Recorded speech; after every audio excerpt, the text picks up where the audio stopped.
देंगे income from which does not form part of the total income, means जो income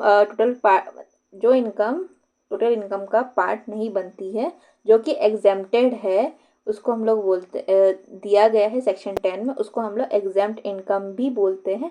एक्सेम्पशंस पढ़ेंगे हम लोग। उसके पहले हम लोग पढ़ लेंगे क्या क्या अलग अलग टाइप्स ऑफ एग्जेम्पशंस होते हैं। And exemptions can be of a nature of partial exemption and full exemption. Partial जो फुल एग्जाम्पशन होता है means which do not part fully fully part of the total income. कोई income है जो कि total income का part नहीं बना रही है, उसको हम लोग हटा करके टोटल इनकम को कैलकुलेट करते हैं, उसको बोलते हैं हमारा फुल्ली एग्जेम्प्टेड इनकम। फिर ये जो है वो इनकम टैक्स पेएबल नहीं होता, इसमें इनकम टैक्स नहीं बनता है, इसको हम लोग फुल्ली एग्जेम्प्टेड इनकम बोलते हैं। इसमें 4 चीज़ें आएंगी, हमको याद करनी है। एग्रीकल्चर इनकम आएगा, शेयर्स फ्रॉम पार्टनरशिप फर्म आएगा, ग्रेच्युटी आएगा जो कि रिसीव किया गया है गवर्नमेंट एम्प्लॉय के द्वारा, और payment to Sukanya Samriddhi account, ये हमारा होता है टोटल एग्जाम्पशन। पार्शियल एग्जाम्पशन क्या होता है, मीन्स उसको फुल्ली एग्जाम्प्ट तो नहीं कर रहे हैं बट एक सर्टेन लिमिट्स इम्पोज कर रहे हैं, उसको हम लोग बोलते हैं पार्शियल एग्जाम्पशन। एग्जाम्पल हमारा पहला हाउस रेंट अलाउंस HRA आएगा, इसमें leave travel concession TLTC, computed pensions and retirement compensation, 4 चीज़ें इसमें आएंगी। और ये जो 8 चीज़ें हैं इन टोटल हम लोग अभी डिटेल में पढ़ेंगे ना। अब पहला पॉइंट हम लोग हेडिंग डालेंगे कि इनकम, पहले तो हम लोग लिखेंगे कि इनकम जो कि फॉर्म करता नहीं पार्ट का, सेक्शन 10 में दिया है।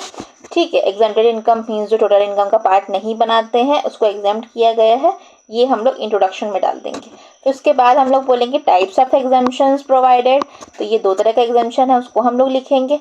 देन थर्ड हेडिंग होगी हमारी सेक्शन 10 को हम लोग डील करेंगे।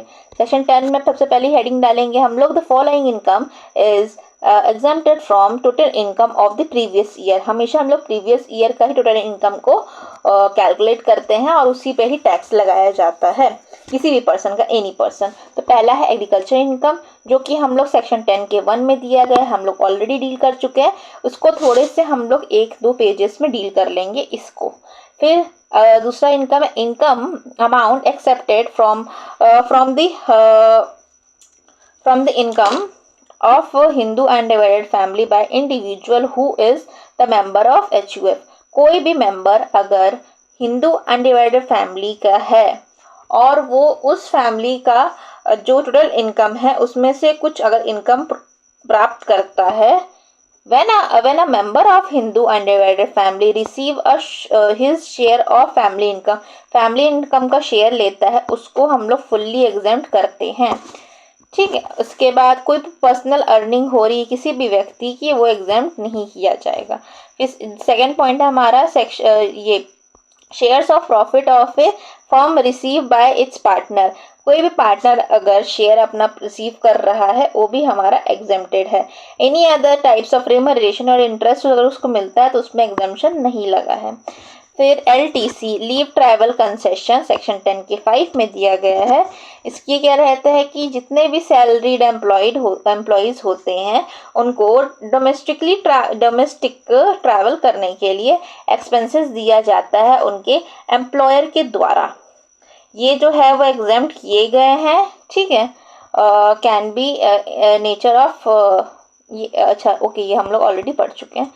फिर नाम fifth point is any allowance provided by Indian citizens to Indian government का, कोई भी इंडियन सिटीजन को कोई भी बाहर सर्विस देने के लिए, प्रोवाइडिंग सर्विस आउटसाइड इंडिया, उसके लिए कोई भी अलाउंस देती है वो भी एग्जेम्प्टेड है, वहाँ पे टैक्स नहीं लगेगा। ग्रेच्युटी मीन्स एक वॉलेंट्री पेमेंट होता है एम्प्लॉयर के द्वारा अपने एम्प्लॉय को as a appreciation of long service. ठीक है, और जो कि लॉन्ग सर्विस कितनी होनी चाहिए, 5 साल से ज़्यादा होनी चाहिए, इसके बदले में उसको हम लोग बेनिफिट देते हैं, उसको हम लोग बोलते हैं ग्रेच्युटी, ये भी एग्जेम्प्टेड है, उसमें भी टैक्स नहीं लगेगा। देन रिट्रेंचमेंट कंपनसेशन, जब कॉस्ट को कट करने के लिए, एक्सपेंसेस को कट करने के लिए जो कंपनीज होती हैं वो कुछ एम्प्लॉयज़ को निकाल देती हैं, इस प्रोसेस में जो उनको कंपनसेशन मिलता है उसमें भी टैक्स नहीं लगेगा।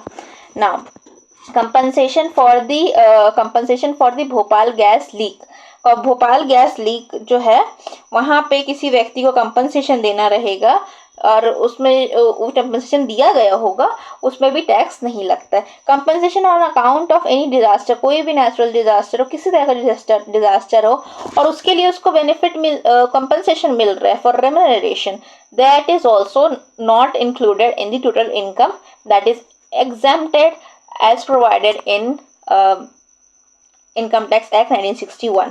Remuneration received by at the moment of voluntary retirement. When a person takes a voluntary retirement and any remuneration provided to him is exempted under this act. फिर 11वां है हमारा अमाउंट पेड या फिर receive on life insurance policy section 10(10)(d), वो भी exempted है income tax act के लिए। फिर पेमेंट फ्रॉम प्रोविडेंट फंड, कोई प्रोविडेंट फंड से अगर पेमेंट आ रहा है दैट इज ऑल्सो एक्सक्लूडेड। ना payment from Sukanya Samriddhi account जो कि ओपन किया गया है इन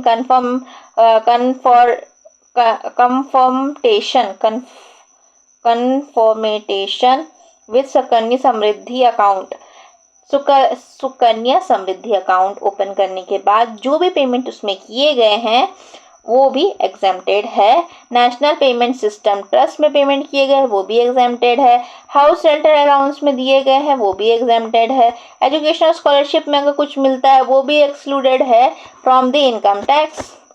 देन डेली पेमेंट हो रहा है या फिर अलाउंस हो रहा है किसी भी मेंबर ऑफ पार्लियामेंट को या फिर मेंबर ऑफ स्टेट लेजिस्लेचर को, दैट इज ऑल्सो एग्जेम्प्टेड। कोई भी अवार्ड मिल रहा है, कोई भी उसमें पेमेंट रिसीव हो रहा है किसी भी व्यक्ति के द्वारा जो कि कैश में भी हो सकता है या फिर अदर काइंड में भी हो सकता है, जो कि ग्रांट किया गया है central government and state government के द्वारा, दैट इज ऑल्सो एक्सक्लूडेड।